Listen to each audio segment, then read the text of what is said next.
Hello student, आज हम Bihar board के लिए क्लास 12 के लिए समास टॉपिक लेकर के आए हुए हैं, जो कि काफी इंपॉर्टेंट है परीक्षा के दृष्टिकोण से। तो सबसे पहले हम बात करेंगे समास के बारे में, ठीक है। बस हम इसमें चार चीज बताएंगे, अगर चारों चीज कंप्लीट है तो समास कंप्लीट है। पहले हम समास का परिभाषा नहीं बताएंगे, बस इसमें चार जो खुदरिया बात है, चार मूल बात जो है, इस चारों बात पर हम बात करेंगे। पहला होता है पूर्व पद। क्या होता है? पूर्व पद। दूसरा होता है आपका उत्तरखंड, उत्तरखंड जिसको अंतिम पद कहा जाता है। तीसरा होता है आपका विग्रह और चौथा होता है आपका समस्त पद। समस्त पद, पूर्व पद, पहले वाले पद को कहा जाता है पूर्व पद, जो पहले लगा हो, जो पद पहले हो, पहले वाले पद को क्या कहा जाता है? पूर्व पद। अगर पहले लगा रहेगा तो वह पूर्व पद कहलाएगा, जो बाद में लगा रहेगा, अंतिम मतलब बाद, जो बाद में लगा रहेगा वह उत्तरखंड कहलाएगा। विग्रह, अब इसको हम अलग कर दें तो विग्रह है। समस्त पद अगर हम एक साथ कर दें तो वह समस्त पद होगा, ठीक है। तो सबसे पहले हम यहाँ एग्जाम्पल के तौर पर देखेंगे राजमंत्री। राजमंत्री, यहाँ पर राज जो है ये पहले लगा है, इसीलिए इस पद को कहा जाता है प्रथम पद, और मंत्री बाद में लगा है, इसीलिए इसको कहा जाता है उत्तरखंड। अब विग्रह, शब्दों को अगर तोड़ देंगे, समास को अगर तोड़ दें, समास को अलग कर दें, इसी यहीं पर है राजमंत्री, राजमंत्री, तो इसको हम अलग कर दें तो राजा का मंत्री, इसको हम क्या कर दिए? अलग कर दिए। अगर इसको हम अलग कर दें तो वह कहलाएगा आपका क्या? विग्रह कहलाएगा, मतलब ये विग्रह हो गया आपका, ठीक है। अब इसको अगर एक साथ कर दें तो ये हो जाएगा आपका समस्त पद। क्या हो जाएगा? समस्त पद। राजा का मंत्री ये हो गया आपका विग्रह, ये हो गया समस्त पद। करने का मतलब जैसा से ऐसा जा सकते हैं तो ऐसा से भी ऐसा आ सकते हैं, ठीक है। जब राजमंत्री से राजा का मंत्री तक जा सकते हैं तो राजा का मंत्री से लेकर के राजमंत्री तक हम आ सकते हैं, ठीक है।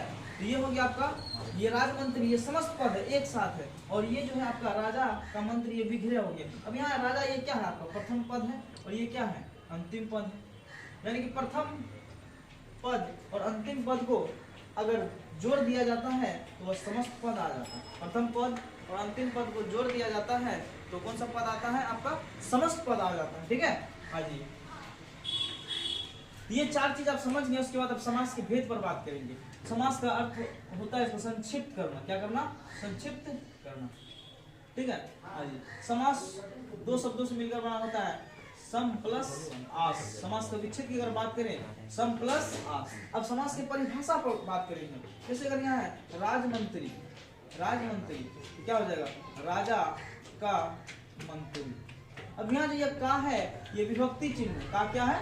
विभक्ति चिन्ह है। ये प्रथम पद, ये द्वितीय पद, जब दो पद अपने विभक्ति चिन्ह को छोड़कर, यानी ये का यहाँ से लुप्त हो गया, जब दो पद अपने विभक्ति चिन्ह को छोड़कर आपस में मिलता है तो ये क्या कहलाता है? समास। कहने का मतलब राजमंत्री कंप्लीट रूप से समास। अब कौन सा समास है ये क्लियर नहीं है, समास का परिभाषा पर बात की। जब दो पद अपने विभक्ति चिन्ह को छोड़कर आपस में मिलता है तो वह क्या कहलाता है? समास कहलाता है। अब समास के मुख्य रूप से 6 भेद होते हैं, हम ट्रिक के माध्यम से बात कर चुके थे। ट्रिक है अब तक दादी। ट्रिक क्या है? अब तक दादी। पहला आपका अव्ययी भाव समास। क्या है? अव्ययी भाव समास। दूसरा है आपका बहुव्रीहि समास। अगला है आपका कर्मधारय समास। उसके बाद है दासे द्वंद्व समास। उसके बाद द्वि से है आपका द्विगु समास। तो कहने का मतलब समास के कितने भेद? तो समास के आपका 6 भेद। समास के प्रमुख रूप से कितने भेद हैं?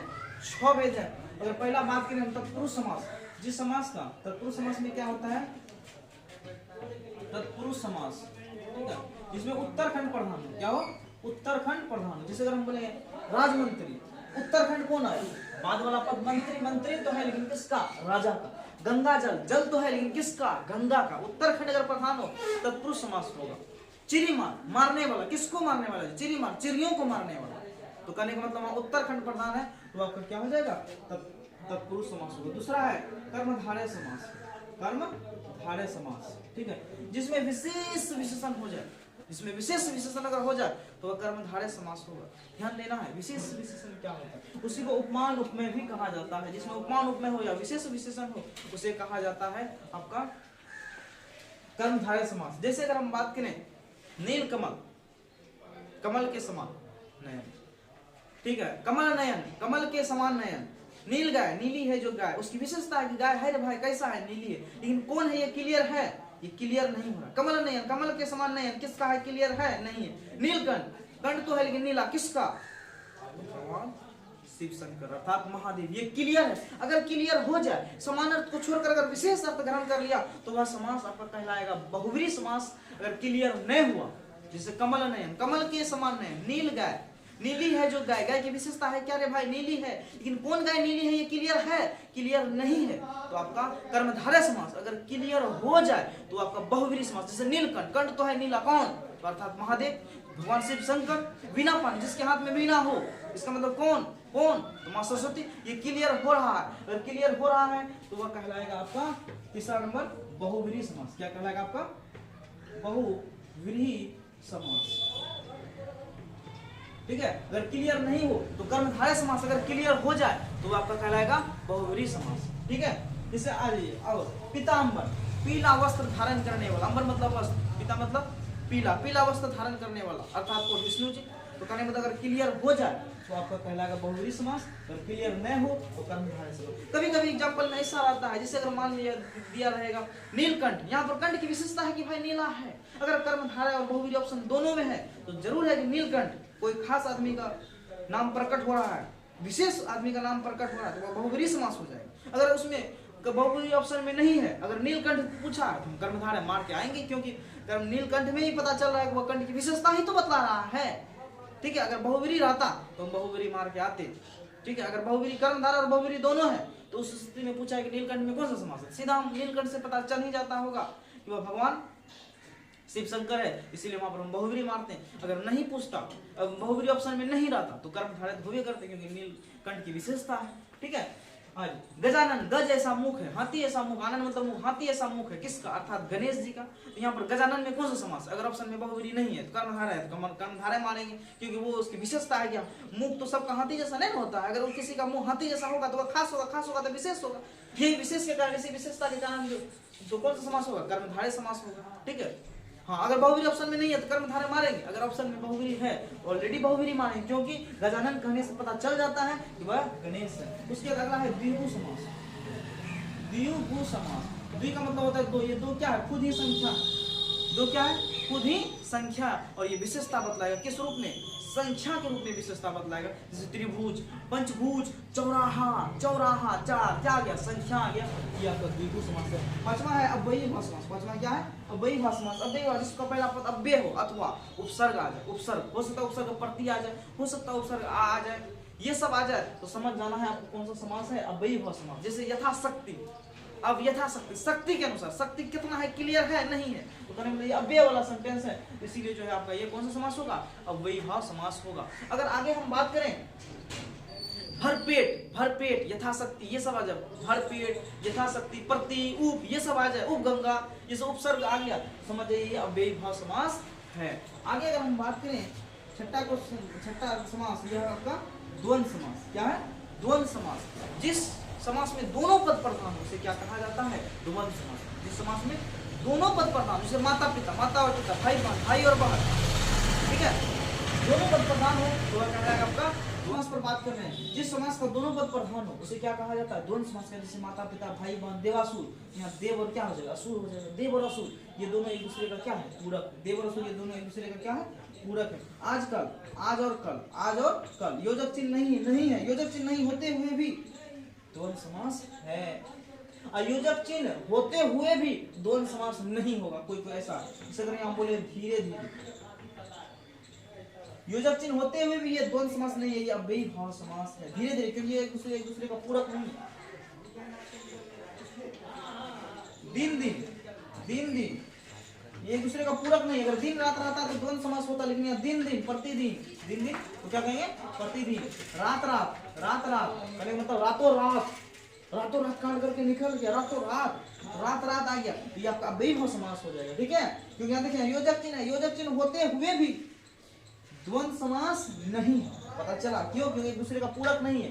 यहाँ पर योजक चिन्ह न होते हुए भी तो यो द्वंद्व समास है, ये सब स्पेशल केस है। दरअसल यही सब चीज पूछा जाता है। और फिर अगला है आपका नए समास। नए समास का मतलब होता है नए नए, नए समास। अगला क्या है आपका नए समास। नए समास का मतलब होता है नए नए, जिसका पहला पद क्या हो, नकारात्मक आ जाए, जिससे असंभव। अब हम किस पर बात कर रहे हैं, नए समास, जिसका पहला पद नकारात्मक हो, जिससे अधर्म, नो धर्म, अकर्तव्य, नो कर्तव्य, असंभव, नो संभव, अमान, नो मान, अर्थ, न अर्थ, ये सब पहला पद अगर नकारात्मक आ जाए तो वह आपका कहलाएगा कौन सा समास, तो वह आपका कहलाएगा नए समास। तो कंप्लीट रूप से आपको हम क्या बताएं आज, समास।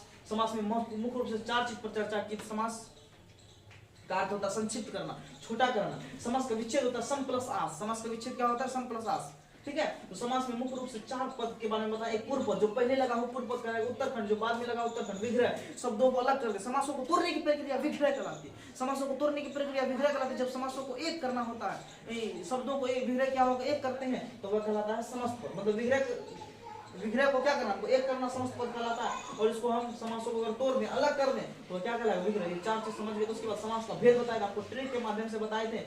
अब तक दादी, अ से अव्ययीभाव समास, ब से बहुव्रीहि समास, उसके बाद बताए थे तो से तत्पुरुष समास, क से कर्मधारय समास, द से द्वंद्व समास, द्वि से द्विगु समास। ये समास का 6 भेद बताए थे। उसके बाद बताए तत्पुरुष समास, जिसका परिभाषा अगर जानिएगा, वैसा समास जिसका उत्तरखंड प्रधान हो, जिसमें राजमंत्री, मंत्री तो लेकिन किसका, राजा उत्तरखंड प्रधान हो, तो वो कहलाएगा आपका तत्पुरुष समास। कर्मधारय समास, जिस समास में विशेष विशेषण हो उसे कर्मधारय समास कहा जाता है। जैसे कमल नयन, कमल के समान नयन, नीली गाय, गाय की विशेषता क्या है भाई, नीली है, ये सब विशेषता बतला रहा है। कर्मधारय समास। बहुव्रीहि समास, अगर समान अर्थ को छोड़ के अगर विशेष अर्थ ग्रहण करे तो आपका बहुव्रीहि समास कहलाएगा। उसके बाद द्विगु समास बताया, द्वि मतलब 2, जिसका पहला पद संख्यावाची हो उसे द्विगु समास कहा जाता है। उसके बाद बताया अव्ययीभाव समास, जिसका पहला पद अव्यय हो अथवा उपसर्ग लग जाए, जैसे प्रति, भरपेट, ये सब आ जाए तो समझ जाना है अव्ययीभाव समास। उसके बाद द्वंद्व समास, जिस समास का दोनों पद प्रधान हो उसे द्वंद्व समास कहा जाता है। उसके बाद बताए थे नए समास, जिस समास का पहला पद नकारात्मक हो, जैसे अधर्म, नो धर्म, अकर्तव्य, नो कर्तव्य, अमान, नो मान, और अर्थ, नो अर्थ, ये सब समास क्या था, अव्ययीभाव समास का कंप्लीट रूप से आपको यहाँ पर हम समास को अच्छी तरह से खत्म कर दिए। और आप समास में कोई भी किताब ले और ऑब्जेक्टिव का धज्जियां उड़ा दे, इसीलिए बोलते हैं कॉन्सेप्ट से उड़ा दो ऑब्जेक्टिव की धज्जियां। अगर वीडियो अच्छा लगा तो आप अपने मित्रों को शेयर करें, कमेंट करें, लाइक करें। अगर जो भी डाउट है, कमेंट बॉक्स खाली है, पूरा कमेंट बॉक्स सवालों से भर दीजिए। धन्यवाद।